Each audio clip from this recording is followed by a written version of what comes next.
Well, a lot of people come to me to talk about tummy tucks, and some of the things that I try and point out to them is that a tummy tuck can be done without a drain, but only if you close the space that you've created when you do the tummy tuck. Otherwise, fluid will accumulate. So it's standard practice to use a drain to combat that problem. If you don't use a drain, you'll have fluid accumulation called a seroma, and then it has to be aspirated with a needle on an average of 2 to 3 times.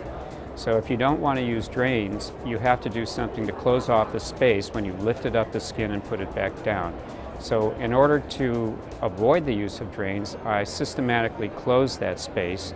That procedure is called progressive tension sutures or quilting sutures, and that is done from the very top to the very bottom.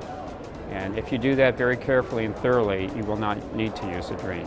A tummy tuck will cause some pain afterwards, so pain relief is necessary. It can either be oral pain medication, which everyone gets anyway. Sometimes doctors use, and I have used, what's called a pain pump, which are catheters that are placed through the skin on top of the abdominal wall, and those cause a small amount of long-acting anesthetic to be introduced under the skin for about 3 days, and that is of some benefit. That's called a pain pump. The disadvantage of that is that catheters have to come out through the skin. So I've taken to using Exparel, which is a long-acting anesthetic. It's a special proprietary pharmaceutical that's injected under the muscle fascia and the skin at the time of surgery.